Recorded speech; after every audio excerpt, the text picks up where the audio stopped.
Welcome to The Critique. Today, we are reviewing a commentary video from the Storybox analyzing Nick Fuentes' reaction to Candace Owens and the alleged exploitation of the Charlie Kirk assassination. Yeah, this is an incredibly dense, high-stakes piece. It really is, and we need to get right into it. The piece dilutes its primary argument by including extraneous speculation regarding unrelated geopolitical events. Right, and the weakness here is so obvious when you listen to it. I mean, the core hook is fantastic. It is this visceral cannibalization of Charlie Kirk's legacy by Candace Owens. Which is super compelling on its own. Exactly. It is this Shakespearean drama. But then almost out of nowhere, the creator just veers off. They insert this huge segment about Fuentes predicting a war between Trump and Iran. Yeah, the Sunday morning boom stuff. Yes, and it just completely creates this zigzagging narrative path. You are asking the audience to care about petty political infighting and then suddenly World War III. It breaks the spell.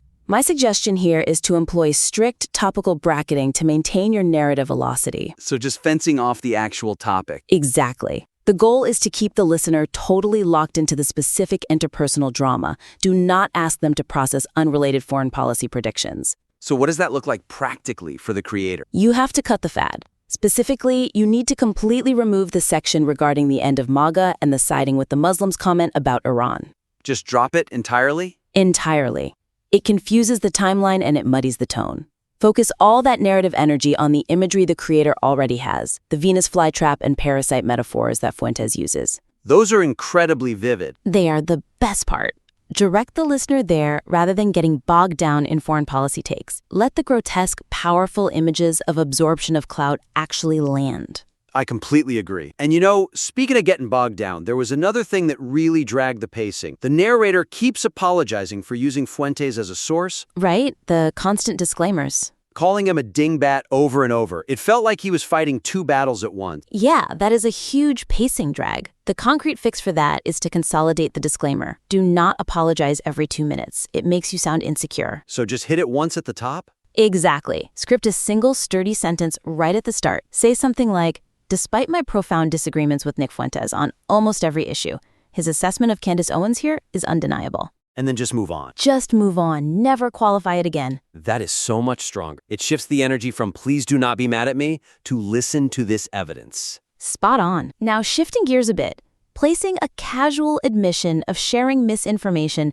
at the end of a video about truth severely damages the creator's moral authority. Ah, man, yes. The weakness here was the most jarring tonal shift in the entire piece. It gave me whiplash. Right, because the creator spends minutes just hammering Owens, calling her a liar, a demonic witch, the architect of false narratives. Building this massive case against her trustworthiness. Exactly. And then right at the very end, there's this casual, almost throwaway confession that a previous video he made featured leaked audio of Owens that was actually AI generated. Placed right at the end like a footnote.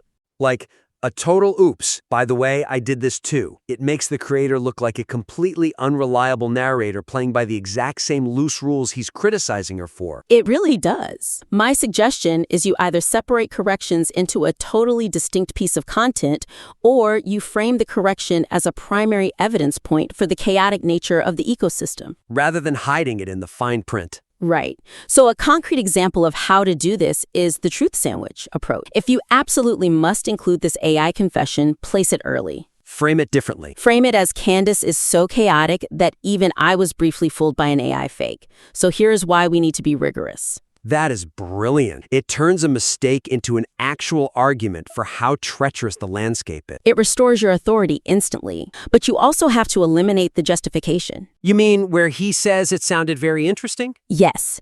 And where he says she has said insane things before. That is purely defensive language. It sounds like rationalization. State the error cleanly and move on to restore trust. Yeah, do not make excuse, just correct the record. Exactly.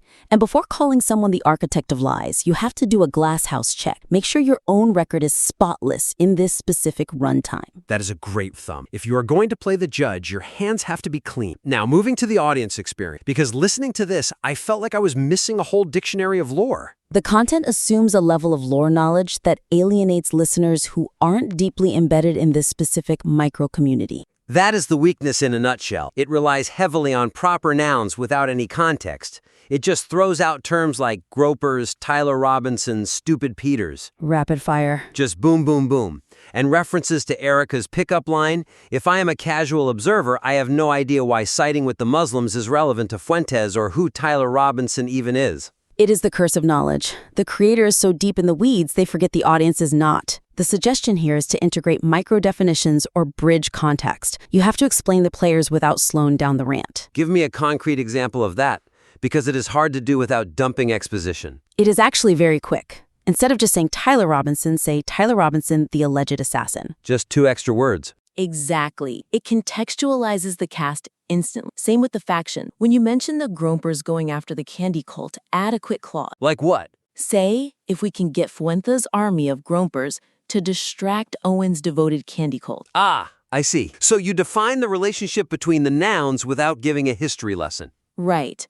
And you absolutely must clarify the pickup line thing. The reference to Erica Kirk saying a pickup line and being accused of murder makes zero sense to an outsider. Yeah, that was a massive logical leap. I was totally lost there. Explicitly state the internet twisted Erica's harmless comment into a conspiracy theory. Connect the dots or the audience will just check out. That makes total sense. Do not leave the listener behind to go Google something. Now I want to bring up the tone, because the narrator is clearly coming from a religious angle, but the anger is intense. The use of extreme ad hominem attacks undermines the creator's attempt to claim the moral or Christian high ground. It is a massive contradiction. That is the weakness. You are citing the Bible, criticizing people for lacking character, asking for grace for Erica Kirk. And then in the same breath, calling Candace Owens a demonic witch. Yes, or a disease. You cannot ask for grace and then deny it entirely to your antagonist.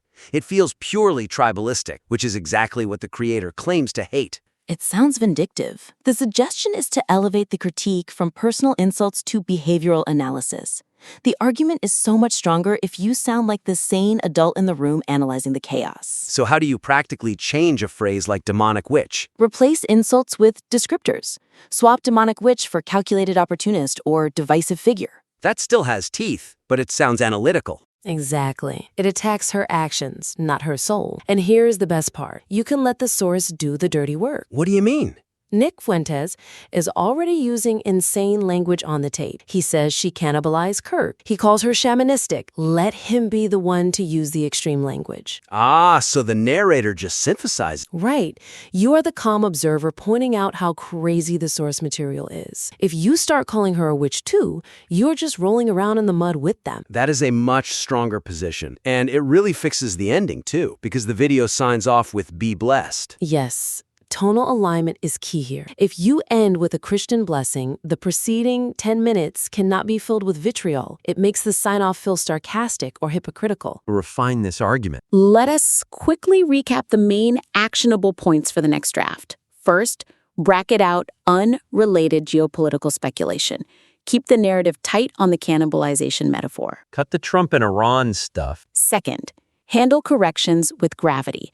Use the truth sandwich for the AI clip and do not bury it at the end to preserve your ethos. Third, add those context bridges for the insider terms, like gropers, so you do not lose the casual listener.